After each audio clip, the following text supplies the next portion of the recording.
السلام علیکم ناظرین، آپ دیکھ رہے ہیں ہیرو جی وی میں ہوں شفالون۔ ناظرین، آج ایک بڑی خبر جو پاکستان میں ہو چکی ہے اس کو لے کر آپ کی خدمت میں حاضر ہوں۔ ناظرین، پاکستان کے اندر پاکستان کے پارلیمنٹیرینز ہیں جو ایک جوابی خط جو کانگریس کے جو اراکین تھے، جس میں 62 اراکین تھے، انہوں نے جو بائیڈن کو، امریکن صدر جو بائیڈن کو ایک خط لکھا۔ خط کے اندر پاکستان کی میں قید جو سابق وزیر اعظم عمران خان ہیں ان کی رہائی کے متعلق لکھا۔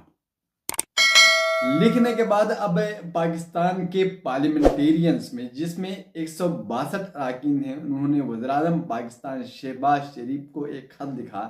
اس خط کے اندر بہت سی چیزیں ایسے لکھی گئی۔ اس خط کا مین مقصد تو یہ تھا کہ جو کانگریس کے اراکین نے خط جو بائیڈن کو لکھا تھا، اس کے تحفظات پاکستانی پارلیمنٹیرینز نے درج کیے کہ وہ پاکستان کے اندرونی جو معاملات تھے اس کو مداخلت کر رہے ہیں۔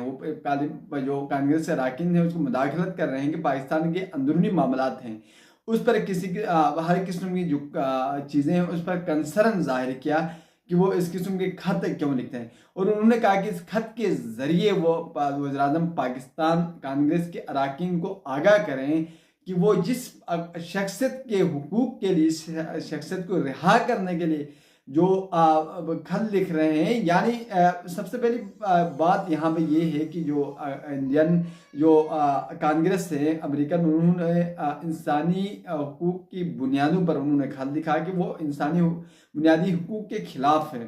جو آج پاکستان کے سابق وزیر اعظم عمران خان کے ساتھ جو کے جیل میں ہو رہے ہیں، جو معاملات ہو رہے ہیں، یعنی سختیاں کی جا رہی ہیں، جن کو کھانا بند کیا جا رہا ہے، جن کو تنگ دست کیا جا رہا ہے، اس کے متعلق انہوں نے کہا تھا۔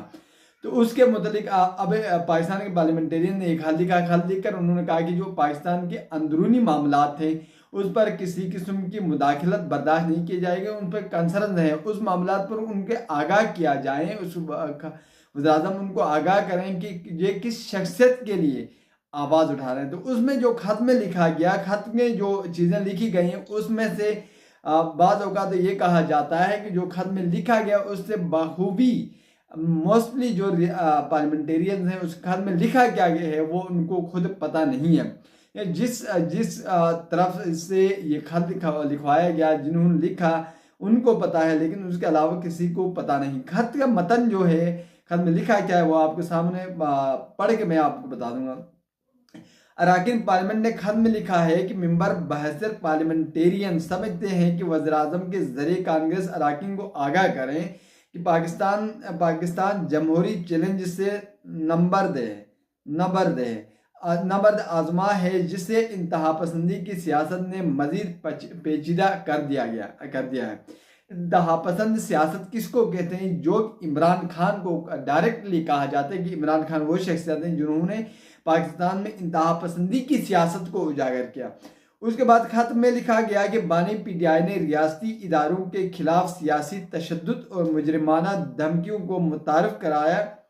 انہوں نے 9 مئی 2023 کو ہنگامہ آرائی اور توڑ پھوڑ کی۔ بانی پی ٹی آئی نے اگست 2014 اور مئی 2022 میں بھی ملکی سطح کو مفلوج کیا تھا۔ خط میں کہا گیا کہ ہجوم کو پارلیمنٹ، سرکاری ٹیلی ویژن کی عمارت اور ریڈیو پاکستان پر حملے کے لیے بھی اکسایا۔ یعنی کہ یہ کہا جا رہا ہے 2014 میں اور مئی 2023 میں بھی لوگوں کو اکسایا گیا کہ جہاں پر ٹیلی ویژن اور دیگر معاملات ہیں، پاکستان کے جو ریاسی اداروں کے تنصیبات ہیں، ان کو نقصان پہنچایا اور اس پر تشدد زدہ جو سیاست ہے اس کو متعارف کرایا۔ پھر نیچے لکھا ہے کہ ارکان پارلیمنٹ نے خط میں مزید لکھا ہے کہ بانی پی ٹی آئی جیل سے اسلام آباد اور لاہور میں انتشار اور تشدد کو ہوا دینے پر اکساتے رہیں۔ یعنی لوگوں بانی پی ٹی آئی نے مختلف شہر ہیں، جس میں موسٹ بڑے شہر ہیں جہاں پر اسلام آباد، لاہور انتشار، یعنی لاہور اور پشاور کی طرف سے انتشار پھیلاتے رہے۔ پھر یہ کہتے ہیں کہ بانی پی ٹی آئی نے ڈیجیٹل دہشت گردی سے سوشل میڈیا کو انتشار اور بدامنی کو ہوا دینے میں استعمال کیا ہے۔ جہاں پر ظاہر سی بات ہے سوشل میڈیا میں پاکستان تحریک انصاف کی بہت بڑی کوریج ہے، جہاں پر سوشل میڈیا کے ذریعے عوام کو آگاہ کیا۔ بانی P T I Imran Khan کے جیل جانے کے بعد میں ان کے جو معاملات ہیں، ان کے جو پیغامات ہیں ان کو آگے چلاتے رہیں۔ اور خط میں یہ بھی کہا گیا کہ بانی P T I Imran Khan کے منفی مہم میں کردار امریکہ اور برطانیہ میں مقیم منحرف عناصر ادا کر رہے ہیں۔ امریکہ اور برطانیہ کی ریاستیں اپنے شہریوں کے خلاف غیر معمولی اقدامات پر مجبور ہیں۔ یعنی یہ کہتے ہیں کہ جو پاکستان کے لوگ جو بیٹھے ہیں برطانیہ اور دیگر شہروں میں ممالک میں رہتے ہیں، ان کے خلاف بھی قانونی کارروائی ڈالی جائیں جو غیر قانونی سرگرمیوں میں پاکستان کے اندر ملوث ہیں۔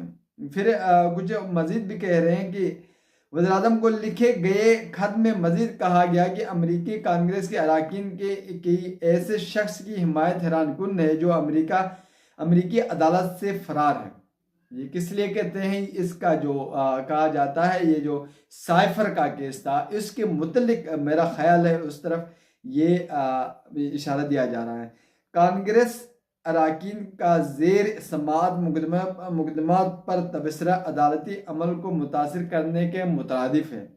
ممبران پارلیمنٹ نے خط میں کہا کہ سیاسی جماعتیں تمام حلقوں سے حمایت کے لیے لابنگ کرتی ہیں۔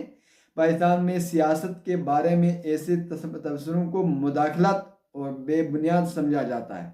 ووٹرز کی مخصوص طبقے کو مطمئن کرنے کے لیے دیگر ممالک کو انتخابی میدان میں گھسیٹنا غلط ہے۔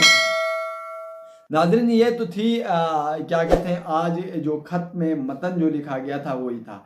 اب دیکھنے میں یہ ہے کہ انسانی بنیادوں پر انسانی جو بنیادی حقوق تھے ان پر تبصرہ کرتے ہوئے کانگریس کے اراکین نے یہ کہا کہ پاکستان میں قید عمران خان کے ساتھ اس طرح کے معاملات پیش آ رہے ہیں، جس پر انہوں نے کنسرن ظاہر کیے گئے تھے۔ اس طرح کے معاملات جو بیسیکلی تو جو امریکہ ہے ہمیشہ انسانی حقوق کے بارے میں بات کرتا رہتا ہے، اگر وہ ہم اس کو غلط سمجھیں یا صحیح سمجھتے ہیں بات کرتا رہتا ہے، جو جہاں پر ہو جیسے افغانستان اور دیگر جہاں دنیا کے کسی بھی کونے میں ہو وہاں پر بات کرتا رہتا ہے۔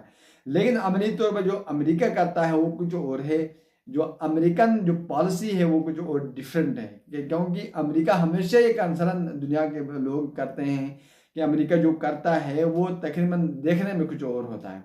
تو ناظرین آج جو پارلیمنٹ کے اراکین جو کہا یہ جا رہا ہے کہ ان کی طرف سے ایک خط بھیجا پاکستان کے وزیراعظم کو کہ وہ کانگریس کے جو اراکین ہیں ان سے آگاہ کریں کہ یہ کس شخصیت کے لیے ایسے غلط اقدامات پر اکسا رہے ہیں، عوام کو دیگر اداروں کو نقصان پہنچا رہے ہیں، ان کے حق میں جو خط لکھا ہے وہ انتہائی اس پر پارلیمنٹ کے جو پاکستان پارلیمنٹیرین ہیں اس پر ان کو کنسرنز ہیں۔ تو یہ تھی ناظرین آج کا خط کا متن جو میں نے آپ کے سامنے رکھا، آپ نے دیکھا یہ چیزیں تھی، اسی کے ساتھ مجھے دیجیے اجازت۔